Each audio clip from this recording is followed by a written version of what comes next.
So, today I am beginning a sermon series for our Lent journey.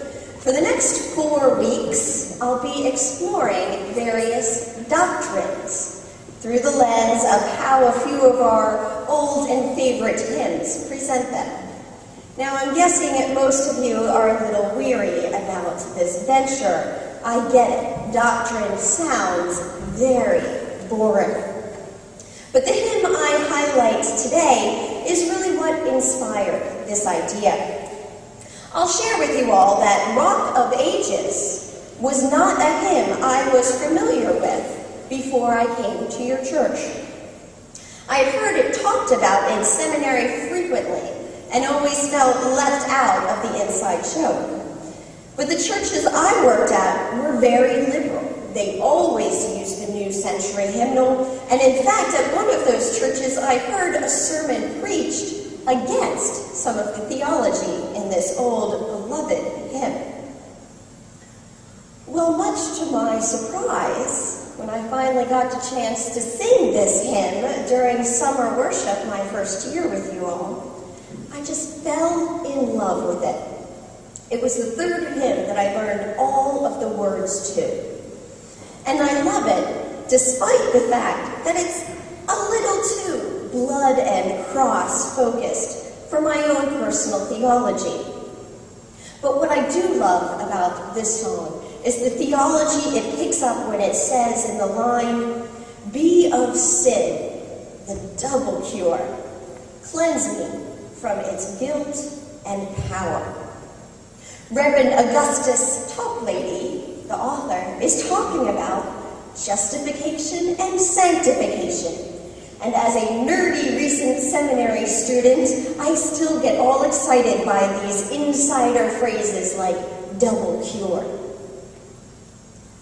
Song is a beautiful way to draw closer to God, especially when we understand what it is we're singing. And during our Lent journey this year, I hope to challenge you to draw closer to your God by exploring the implications of some of these deep phrases we sing so passionately. What we believe about our God will dictate how we relate to our God. And the United Church of Christ in general often shies away from talk about doctrine because technically we have no doctrine. Except the rule, the principle, the position, the doctrine that Jesus Christ is the sole head of the church. That's our doctrine right there. The UCC believes so radically in Jesus' prayer that they may all be one, that we consider it more important to be soft on doctrine and strong on community. It's tough to have both, right? Doctrine is rules about what is right belief. So setting those rules will automatically exclude any of those who believe differently. But this isn't how it works. In other denominations, of course, many have very strong doctrine. The Lutheran faith is basically defined by the Augsburg Confession. The Augsburg Confession was written in 1530.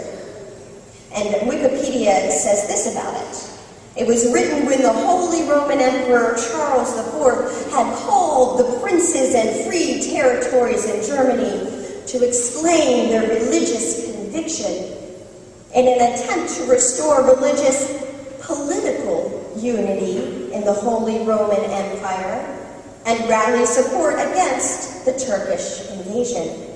The Augsburg Confession is one of the most important documents of the Reformation. And for the Lutherans, it lays out a systematic theology that gives clear answers to doctrinal matters like justification and sanctification and the atonement and the Trinity. So, according to the Lutheran faith, all humans begin life sinful, with no ability to resist sin. As a result of original sin, which can be understood to be transferred either biologically or culturally, we're all sinners because we live in a sinful world. That's the idea here. There's no such thing as childhood innocence. So since we're all born sinful, we all need to be justified. That is, to be made right before God in the sense of all that guilt we just come into the world with. This is the first of the double cure, the guilt of sin. This is the type of sin that makes a third world person call us out and say, you know, 75% of the clothes you buy in the store are made in sweatshops down here. But you don't even notice it because you are so blind because of how pervasive sin is in your whole world. So that pervasive sin requires our justification. So the Augsburg Confession further clarifies that God forgives and accepts only elect sinners. So God has already chosen who can be justified. This would be our answer to the question so many of us probably have concerned ourselves with about why there are some people out there so intelligent, so good-willed, so humble, who just don't share our faith.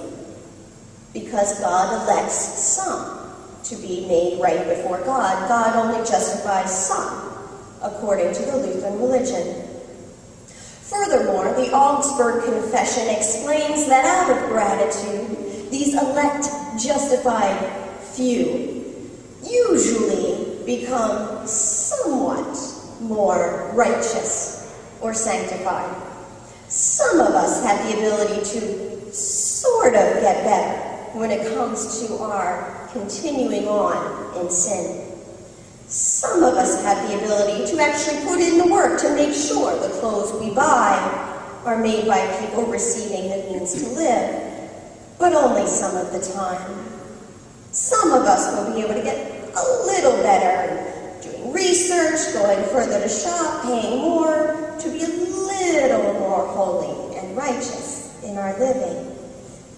But the weight and the power of sin is just so weighty that no matter what we do on this earth, there will only be glimpses and moments where we can overcome that power and not continue to act sinfully and do what is right, according to the Lutherans.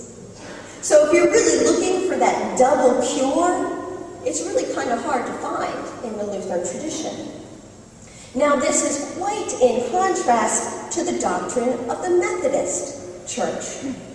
The Methodist Church doctrine is defined by the Articles of Faith written by John Wesley in 1784. So here we have a 250-year progression of Christianity. So the Methodist faith agrees we all begin life sinful, but they feel God does not do the choosing as far as who can be made right. See, the Methodist faith believes that God gives freedom and offers grace to everyone. So everyone can be justified and cleared of this first sin of the dirty world we live in. But only those who respond to this grace from God are actually justified. And the Methodists share the Lutheran belief that some people freely cooperate with God's grace and become more sanctified. But Wesley and the Methodists take sanctification one step further. They believe that even in this life, some folks can approach perfect holiness. What an amazing, hopeful doctrine. Imagine maybe Reverend Martin Luther King or Mother Teresa. So we've got the Lutherans and Methodists, and somewhere in the middle is the Westminster Confession that lays out the faith of the Presbyterian Church. and also our heritage in the German Reformed Church. The Westminster Confession takes the middle of the road here. We begin life sinful with no ability to resist sin. God forgives and accepts only elect sinners. Only the elect are justified. And this being made right before God simultaneously begins us on the path to sanctification through more good and righteous works. But as the elect grow in sanctification, perfection can only be reached in heaven. So say the Presbyterians, and perhaps any leftover German Reformed we have among us. So what does the UCC believe? Well, what do you